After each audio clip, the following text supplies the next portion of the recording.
Anabel Hernández. Y María Idalia Gómez. En Aristegui Noticias.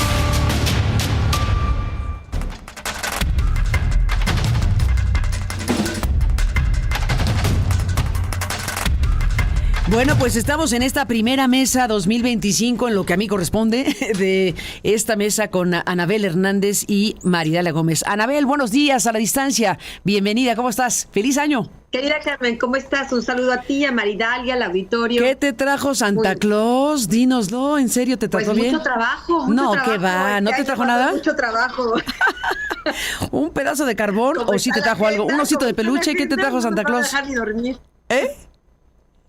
Como está la agenda, no nos van a dejar ni dormir. Ni dormir, bueno. ¿Verdad? ¿Te trajo algo Santa Claus, Maridalia? Nunca me ha traído ese hombre de barba blanca. Nunca. ¿Ni en tu niñez? No, ni en mi niñez. ¿Pero qué pasó con tus papás? Los Reyes Magos. Los Reyes. Los Reyes. ¿Y los Reyes qué te trajo algo? Esta vez ya no. De todas maneras. O sea que valiente 2024 que cerró sin regalos para las aquí presentes. Bueno, ni hablar. Algo habrá pasado que no merecieron esos regalos.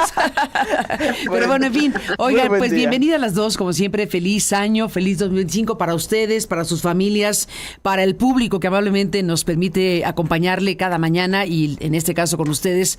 Y bueno, temas nos sobran, ambas coinciden y yo coincido con ustedes que hay que detenernos en esto que se dio a conocer, que es un informe del Departamento de Justicia de la Oficina de Alcohol, Tabaco y Armas o algo así, que acaba de publicar el gobierno estadounidense un informe sobre las armas en México.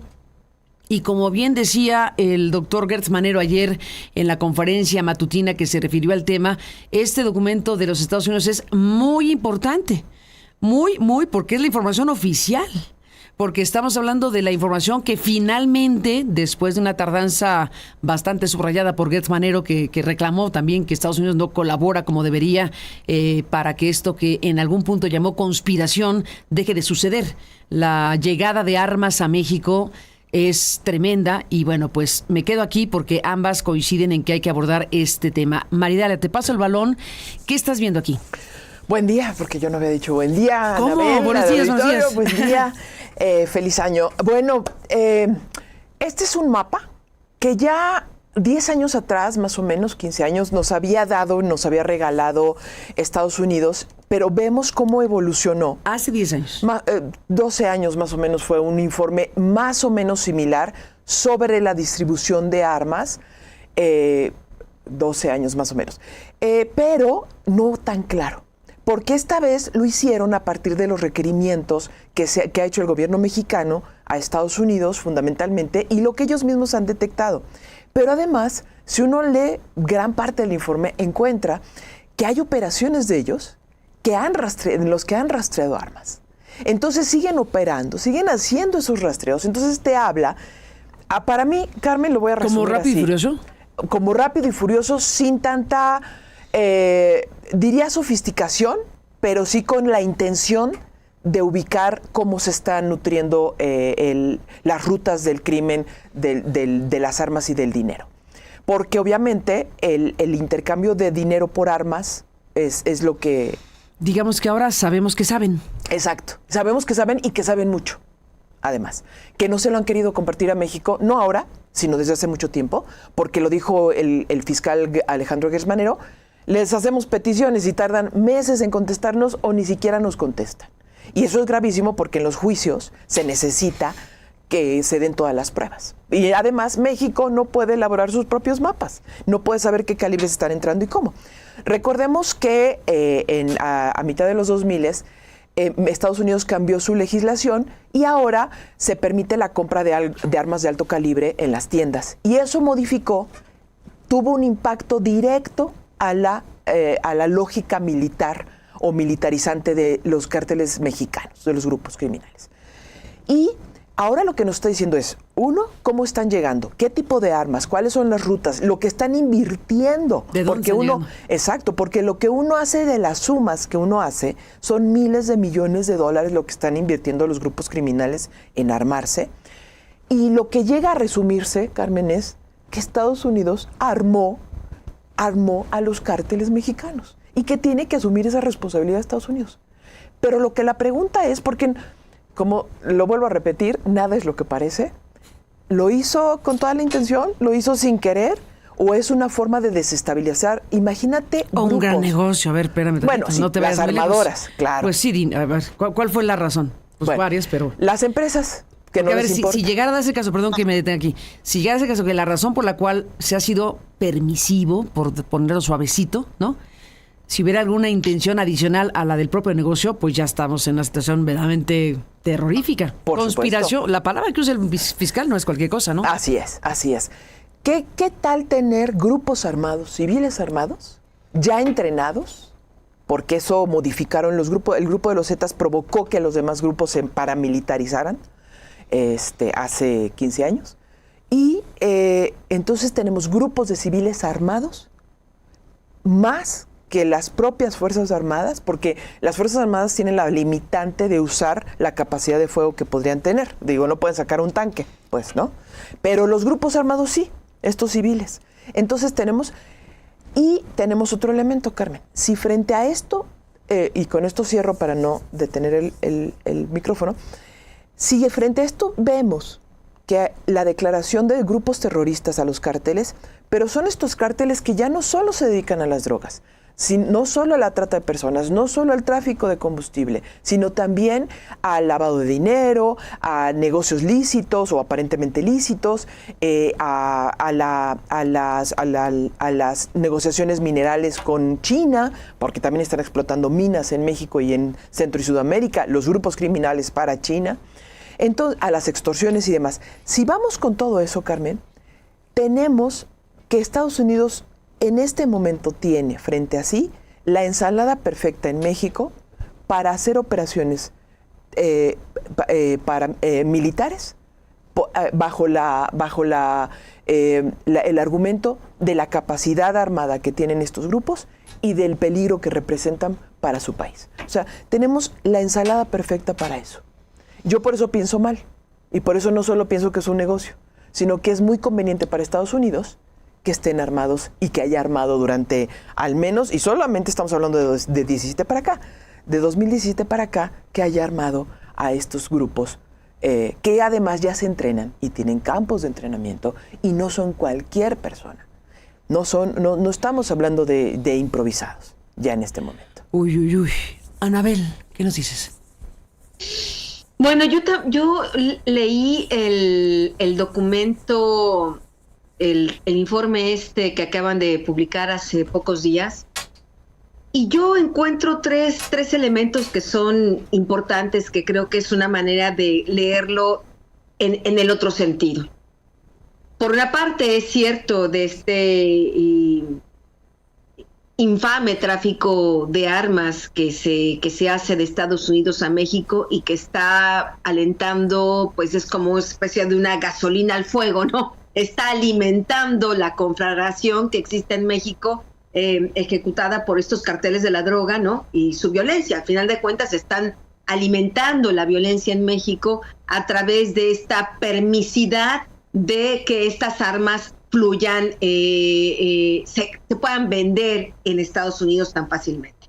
Pero por otra parte, tenemos la contraparte de lo que pasa en Estados Unidos. O sea, estas armas, así como la droga de México atraviesa por una frontera que evidentemente el gobierno de Estados Unidos no cuida lo suficiente con toda la tecnología que tienen, no son capaces todavía de diseñar realmente tecnología para detectar de manera más rápida todo este flujo de drogas a Estados Unidos. De la misma forma, esta cantidad ingente de armas que entra así como si nada a México, también nos habla de una negligencia del gobierno de México. O sea, qué bueno que el gobierno de México felicite al gobierno de Estados Unidos, de qué bueno que nos entregan finalmente el informe. El fiscal Gertz Manero habla de esta conspiración. Bueno, yo te diría que es una conspiración por parte del Instituto de Migración y las aduanas mexicanas que permiten sin ningún tipo de restricción que estas armas entren. Todos hemos pasado en algún momento de nuestras vidas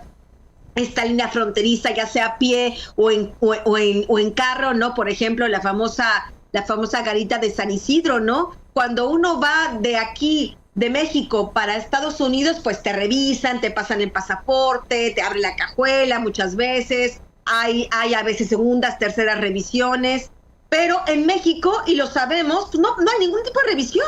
Apenas echan un vistazo al pasaporte y pásele usted, ¿no? Estamos hablando realmente de una permisidad y de una conspiración también, ¿por qué no decirlo?, por parte del propio gobierno de México, que ha permitido que estas armas entren sin más ni más y que circulen pues en México, ¿no? Que se estén distribuyendo, que se estén utilizando sin ningún tipo de sanción. Y estamos hablando justamente que de acuerdo a los datos que está diciendo esta oficina de armas, tabaco y alcohol de Estados Unidos, este reporte, el periodo donde más tráfico de armas ha habido coincide justamente con la política de abrazos y no balazos, pues del sexenio pasado de Andrés Manuel López Obrador. O sea, entre más permisidad hubo en México para la operación de los carteles, evidentemente, pues más armas necesitaron, más armas tuvieron el chance de comprarse y traer a México, ¿no? Entonces me parece que este informe no solo habla de la permisidad, de cómo se puede, cómo cualquiera, prácticamente cualquiera, estaban los datos de las personas,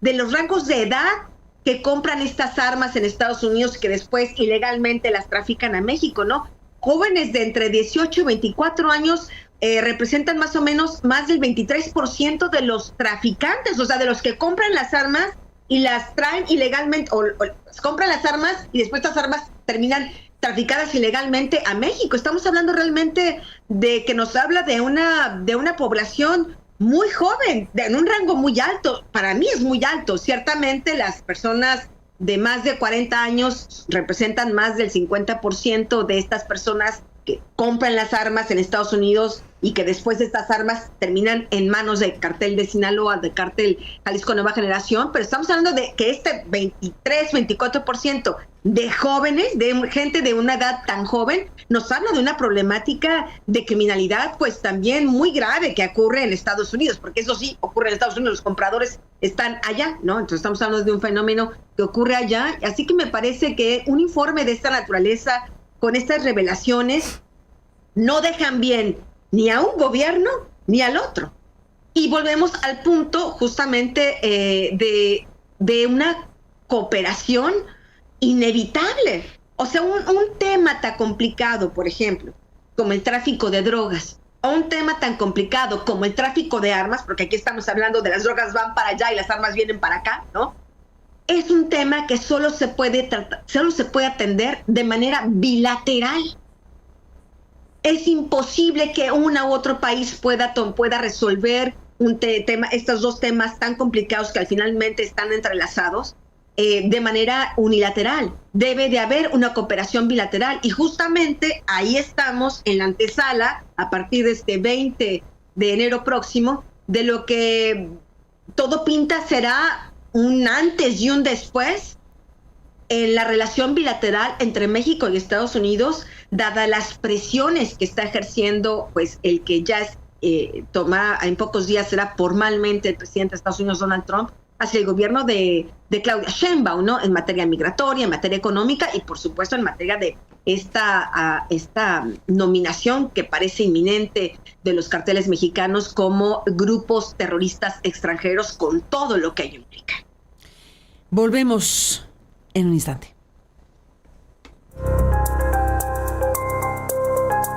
María, ¿te quedaste con algo en el tintero, de verdad o no? ¿O tú sientes que no? No. Quiero ligarlo, seguir con la idea que además ya ponía el otro rostro Anabel, porque sí es cierto, o sea, parte de nuestra responsabilidad como país es impedir que entren esas armas. Y hoy día, ya lo habíamos comentado alguna vez, las aduanas que están en poder de la Marina y del Ejército, pues tendrán una enorme tarea, pero enorme, un servicio a la patria realmente, si hacen su trabajo como lo deben hacer y frenar no solo las armas, sino todo sistema que pueda alimentar la capacidad militar y armada de estos grupos criminales de civiles armados. Pero yo quiero atarlo con otra cosa, si me permiten, Anabel y Carmen, con los riesgos que sacó Euroasia Group, que es una firma internacional muy seria que hace más de 15 años hace estos riesgos, el top de los 10 riesgos que ve para cada año. Lo sacó apenas esta semana, en donde habla de qué es lo que podría venir para el mundo en esta consideración. Hay que decir que el 10º riesgo que ve es precisamente la confrontación México-Estados Unidos. Pero ¿El 10º? El 10º. Confrontación México. La confrontación México-Estados Unidos. Caray. Entonces, no es nada bueno, pero bueno. El primer riesgo es estos vacíos que está dejando los organismos internacionales, como la ONU, la OTAN, que no están convirtiéndose el G20 en espacios realmente, el G7, en espacios realmente de diálogo y para resolver los conflictos, sino se están convirtiendo en lugares de poder y de confrontación. Ese es el primer riesgo. Entonces no hay manera de que podamos llegar a tener mediadores o conciliadores en el mundo. El segundo riesgo, que además a partir de este riesgo prácticamente todos tienen la firma Trump, es la llegada de Trump y su poder y su capacidad de gobernar no solo con el Congreso y toda su fuerza, sino además a partir de decretos y a partir de una toma de decisiones con una visión militarista. No lo dice tal cual los riesgos de Euroasia, pero ahora lo explico, o lo trataré de explicar rápidamente. También ve la ruptura entre China y Estados Unidos, que esto es muy riesgoso porque hay una China en donde su economía está disminuyendo, los aranceles que le pretende aplicar a Estados Unidos y la confrontación que crece a partir de la militarización. Después, el tema de las medidas económicas que adopte Donald Trump para México, para Estados Unidos, para que fortalezca o no, que no sea robusta la economía estadounidense y eso arrastre a las otras economías como la europea, que está en caída, todo el continente prácticamente está en caída, tiene serios conflictos y entonces la debilidad de China, la debilidad de Europa y la debilidad de Estados Unidos por malas decisiones de Trump representan un riesgo. Viene Putin, viene Rusia como uno de los actores que puede tener enorme relevancia y puede mover fichas para desequilibrar el tablero geoestratégico del mundo. Irán lo pone disminuido, pero con una capacidad nuclear que puede meter en problemas al mundo. Y ya mencioné como riesgo 7, la economía mundial, que se espera que venga una desestabilización muy fuerte, problemas energéticos graves, donde pierde toda la fuerza. La inteligencia artificial sin límites, es decir, estas empresas que controlan la inteligencia artificial, detrás de ellas moviendo el mundo, pero además interviniendo en varios ramas como la economía, las sociedades, definiendo elecciones, etcétera. También eliminando carreras y demás. Los espacios sin gobierno, ¿qué quiere decir? La disminución de es el riesgo 9, la disminución de las capacidades de las potencias, que ya no pueden generar espacios de gobernabilidad y entonces vemos conflictos regionales, vacíos de poder. ¿Y qué genera esto? Migración en el mundo, mayor migración. Y al final, el enfrentamiento mexicano con Donald Trump, como un riesgo real y posible. ¿Pero qué estamos viendo frente enfrentamiento. a esto? Un enfrentamiento. O sea, la palabra que se utiliza es enfrentamiento. Así es. O relación, o sea, directamente posible enfrentamiento. Habrá un enfrentamiento con Estados Unidos que marcarán desafíos inminentes para México en una economía de Estados Unidos militarizada. Prácticamente sería el resumen. ¿Y por qué hago énfasis en el militarizado? Y voy a tratar de ser muy rápido porque las declaraciones de Donald Trump, como ya lo platicábamos antes de entrar nuevamente, no son vanas. O sea, responden a una lógica estratégica de presión psicológica y de operaciones que se están llevando a cabo. Lo que estamos viendo solamente es el front de Donald Trump. Atrás están desarrollando una serie de operaciones más. Es decir, movilizaciones, está pidiendo, por ejemplo, él el aumento del financiamiento a la OTAN del 5%, es decir, militarizar el mundo, está atacando a Groenlandia y uno dice, ay, qué chiste tan barato. No, es su frente a la Antártida porque se está cubriendo la parte alta de Estados Unidos frente a cualquier embate militar. Está atacando a Panamá porque el canal le representa también una zona de protección. Y también está atacando a México por lo mismo. Venezuela, aunque lo ha atacado, no lo ha atacado tanto. ¿Por qué? porque no le conviene un espacio de desestabilización frente a una de las zonas de petróleo, de producción de petróleo más importantes que existen en el continente, y frente a un conflicto mundial, pues ese sería su forma de recurso. Y en esta encaja también la lógica, para mí me hace mucha lógica, que quieren marcar a los grupos criminales como grupos terroristas, porque eso le da más capacidad de acción militar frente a México. Pero recordemos que los grupos militares, como los cárteles, ya no solo se dedican a las drogas, se dedican también al tráfico de personas, a migrantes, a muchas cosas y le da facilidad no solo a México también para operar si los declara terroristas. El único problema que tiene México es que permite la intervención hacia nuestro país. Es decir, en este rapidísimo tablero que traté de presentar, encajan muy bien. Las declaraciones no hay que tirarlas en saco roto, hay que entender qué es el front. Y atrás de eso hay una serie de operaciones que están dando y que están cambiando la geografía política, la geografía económica, los rumbos que estábamos acostumbrados. Estamos frente a unas revoluciones brutales. Y eso es lo que en ese entorno las organizaciones criminales mexicanas también se van a transformar y eso es muy peligroso. Regresamos, Anabel y María Dalia.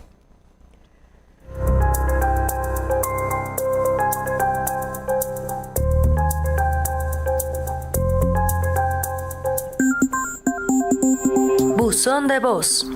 Envíanos un mensaje de voz por WhatsApp al 5548 82 88 22. 5548 82 88 22. Incluye tu nombre y lugar donde vives. Tu opinión nos importa.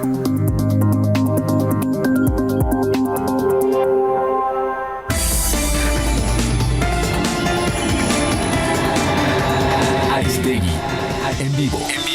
Continuamos.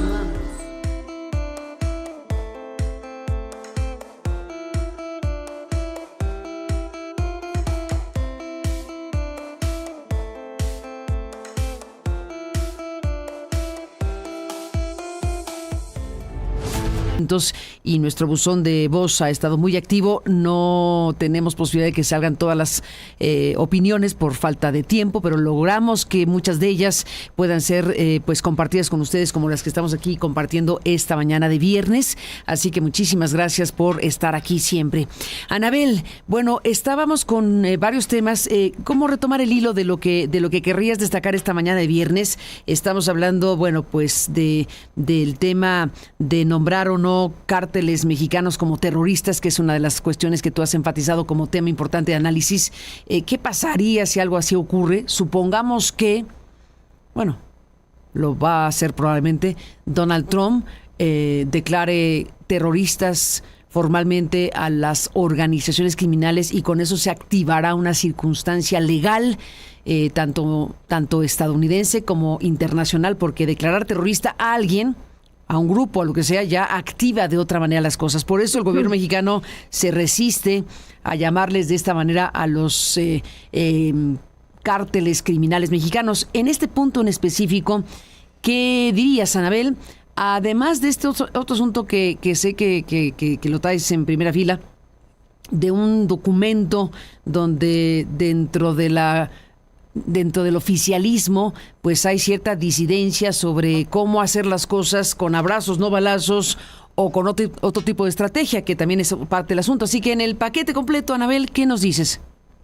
Sí, Carmen, justamente en los últimos días me puse a revisar todo el marco legal que existe en Estados Unidos que permite que esta nominación a los carteles de la droga como grupos terroristas sea legal, porque antes que nada, para que tenga un funcionamiento en Estados Unidos, incluso podría tener repercusiones en la NATO, que me refiero a esta comunidad europea que tiene este acuerdo con Estados Unidos, de poder incluso aplicar estas mismas sanciones, es decir, de también poder clasificar a los carteles mexicanos como grupos terroristas. Y todo esto surge pues de un marco normativo de Estados Unidos, donde es el Departamento de Estado quien es el encargado de hacer esta nominación. Aunque Donald Trump ha dicho lo voy a hacer instantáneamente, eso en términos legales no es posible. lo que va a ocurrir si se quiere hacer todo de manera legal y que no pueda ser, ¿cómo se llama? ¿Cómo se dice? Protestado por el gobierno de México, etcétera, etcétera, es que el secretario de Estado, que en este caso es Rubio, no será Rubio, nomina a los carteles de la droga, tiene que nominarlos específicamente, no la generalidad, los carteles de la droga. Seguramente por lo que estamos hablando del tráfico de armas, a dónde llegan estas armas y por quiénes son las dos organizaciones de carteles de la droga de mexicanos más importantes que trafican droga a Estados Unidos, yo imagino que comenzarán sin duda alguna nominando a lo que es el cártel de Sinaloa y el cártel Jalisco Nueva Generación, que son las dos principales organizaciones mexicanas que trafican fentanilo a Estados Unidos y que está provocando esta droga tantas decenas de miles de muertos ahí en ese país. Bueno, el secretario de Estado tiene que hacer esta propuesta al Departamento del Tesoro, tiene que hablar de esto con la Fiscalía General de Estados Unidos y después de esto, después de no tener ningún tipo de obstáculos o de algún tipo de negativa por parte de ellos, hace esta propuesta al Congreso de Estados Unidos. El Congreso de Estado tiene que hacer un informe muy específico señalando por qué se considera a los carteles mexicanos, en este caso Cártel Jalisco Nueva Generación y Cártel de Sinaloa, como grupos terroristas. No es nada más porque sí, porque lo dice el Departamento de Estado, porque lo dice Trump. Tiene que justificarse muy específicamente con información clasificada o con información de fuentes abiertas.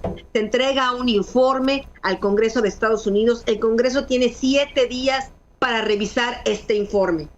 Y después de esto, si el Congreso no se opone a esta nominación, es entonces cuando el Departamento de Estado incluiría a los carteles de la droga, que pienso yo serán el Cártel Jalisco Nueva Generación y el Cártel de Sinaloa, como parte de esta lista de organizaciones terroristas extranjeras. Actualmente en esa lista que existe en Estados Unidos hay poco más de 60 organizaciones que están nominadas en este rango.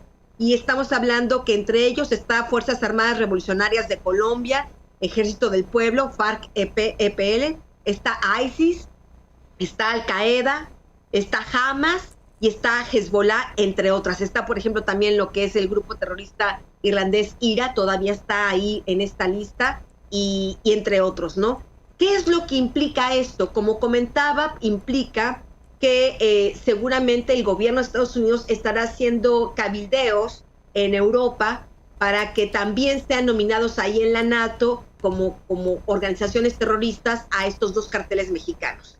¿Qué implica esto?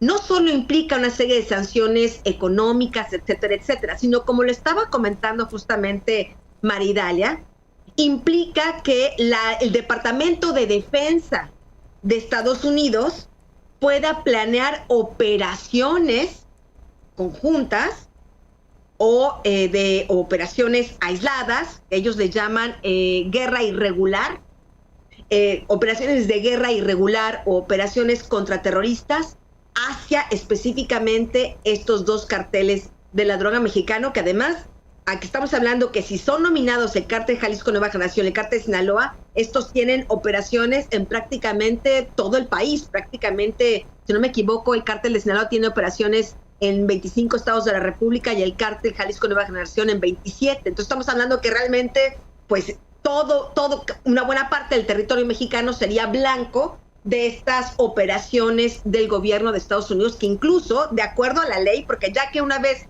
lo nominen como terroristas, ya el Departamento de la Defensa Nacional tiene una oficina específica que se dedica a hacer estas planeaciones. Y estas planeaciones podrían incluir operaciones, pues, tipo como la que hicieron esta operación que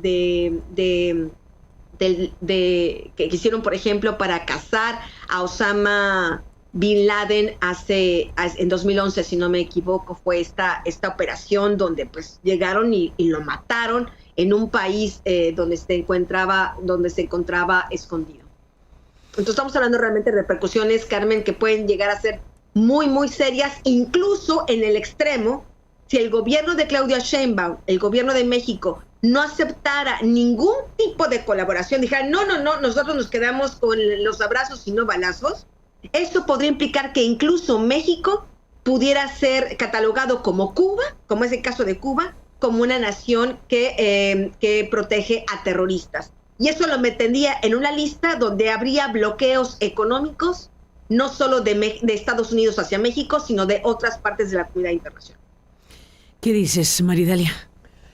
Lo que dice Anabel es muy cierto. Este es el techo, el paraguas que abre Estados Unidos para que todos los que consideran sus enemigos o riesgo real, inminente, pueda atacarlos. Si consideramos que, por ejemplo, se han encontrado armas iraníes en Centroamérica, en los grupos criminales, si consideramos la presencia iraní en Venezuela, las movilizaciones que vemos de parte de los buques rusos que estuvieron haciéndose el año pasado. La presencia iraní en Venezuela. Así es. ¿De qué tipo? Inversionistas en asuntos minerales se considera. Esto son de inteligencia estadounidense porque los iraníes no podrían estar explotando en Venezuela los minerales, pero se han abierto rutas de avión, y de hecho Irán le ha regalado los aviones. Acordémonos aquel avión que llegó a México y que estaba identificado y que fue detenido en Ezeiza, Argentina, acusándose de que venían unos iraníes demás. Bueno, esos aviones, estos vuelos que tiene Venezuela directos a Irán, forman parte de esta conexión de entrenamiento, de explotación mineral, y también y el entrenamiento implica armas. Entonces ya se han empezado a ver armas que se están robando, que están vendiendo en Centroamérica, de acuerdo a algunos reportes que hay por allá. Entonces, estamos viendo que a un Estados Unidos preparándose para una embestida de mayor calado y que puede ser incluso militar. Y ese sería un paso legal frente a México. Es decir, no nos va a invadir, pero pues sí puede ser operaciones blandas que ya las ha hecho, u operaciones militares como las que describía Anabel. Anabel, ¿qué me dices? Pues sí, estamos hablando, por ejemplo, ahorita estaba recordándome justamente esta operación, la operación Tridente de Neptuno, con la cual dieron cacería, pues, violentísima a Osama Bin Laden ahí en Pakistán en 2011, siendo Osama Bin Laden, pues, el líder de Al Qaeda. Estamos hablando realmente de todo un marco legal que realmente permite, por ejemplo, estas operaciones conjuntas, pues entre incluso Homeland Security, Secretaría de Departamento de Defensa, la CIA. O sea, estamos hablando realmente que todo este tema de catalogar a los carteles mexicanos como terroristas es un tema muy, muy serio. Y me parece que probablemente es por eso, por lo que la bancada del partido Morena, Movimiento de Regeneración Nacional, emitió un informe que circuló a finales de diciembre pasado, que pasó, algunos medios lo hablaron de él, por ejemplo, el periódico El Sol de México, si no me equivoco, el Universal, pero como que ya era fines de año y no se le prestó mucha atención. Yo me puse a tratar de confirmar la veracidad del documento. Es un documento de 7 páginas que está firmado por la coordinación parlamentaria del Grupo Morena en el Senado, que no olvidemos es la coordinación que todavía encabeza Adán Augusto López, uno de los miembros del círculo más cercano de Andrés Manuel López Obrador. Eso es innegable, es uno de su gente más cercana.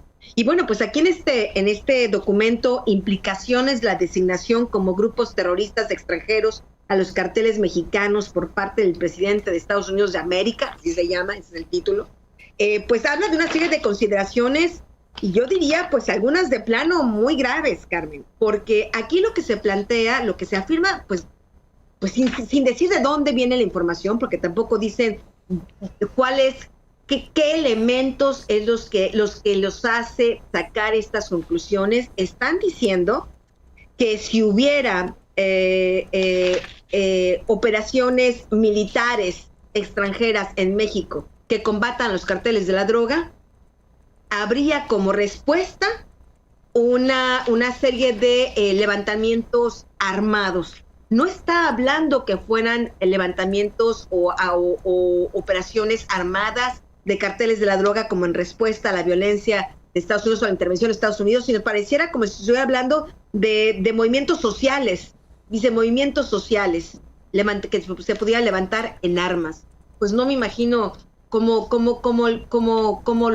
podría ocurrir esto, de dónde el Grupo Morena saca estas conclusiones.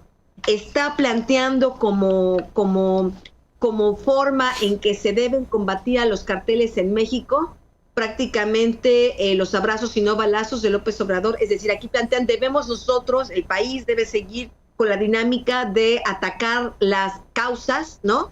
Y no utilizar la fuerza en contra de los carteles en México. Esto implicaría pues no solo la recriminación al posible uso de violencia del gobierno de Estados Unidos, de ejercer de la fuerza por parte del gobierno de Estados Unidos en México, sino es indirectamente una crítica a cualquier tipo de uso de fuerza que pudiera utilizar la propia Claudia Sheinbaum. Entonces estamos hablando realmente de un documento pues bastante, que pareciera más como una especie de campaña de defensa, al menos esa es mi opinión, es mi lectura particular, que pareciera más bien una estrategia de defensa a los carteles de la droga que tantas elecciones ha ayudado a ganar Morena, y no más bien un planteamiento serio de efectivamente cómo enfrentar México, cómo enfrentar pues este gobierno que emana del partido Morena a un embate tan fuerte que se viene de Donald Trump, y por otra parte pues con una realidad terrible que tiene México. O sea, aquí lo triste no es que debería ser el gobierno de Estados Unidos el principal interesado en combatir a los carteles de la droga, sino debería de ser directamente, principalmente los mexicanos y el gobierno de México quien tome la iniciativa de hacerlo, ¿no? Y me parece que es ahí, ante la tibieza o nulidad en el combate al crimen organizado por parte del gobierno de Andrés Manuel López Obrador, y esta Claudia Sheinbaum que parece haber despertado después de las amenazas de Donald Trump, pues me parece que es justamente, si el gobierno de México no toma la iniciativa, está abriendo peligrosamente una puerta para que el gobierno de Estados Unidos, creo que de manera que no va a favorecer a México, tome la iniciativa de operaciones armadas. Yo creo que nadie en México puede estar deseando o queriendo que tenga que venir otro país a resolver nuestros problemas. Pero sin duda alguna, las víctimas de los carteles de la droga, los desaparecidos, los asesinados, sus familias, nadie esperará que la manera de vivir nuestra democracia y nuestra soberanía sea bajo el poder de los narcos en México. Nos vamos, Maridalia. ¿Cómo cierras la mesa esta mañana de viernes? Bueno, creo que hasta ahora me parece que Claudia dio un giro Claudia Sheinbaum, la presidenta. Ya en sus respuestas ya no está entrando en la provocación.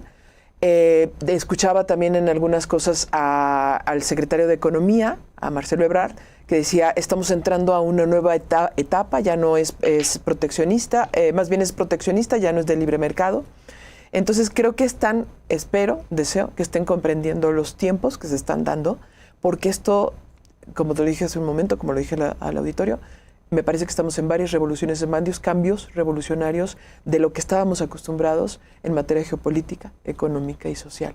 Entonces, esto es lo que nos depara el 2025, Carmen. Muchas gracias. Ni más ni menos, parte de lo que nos depara el 2025. Gracias, Maridalia, lo mejor para ti y para tu familia.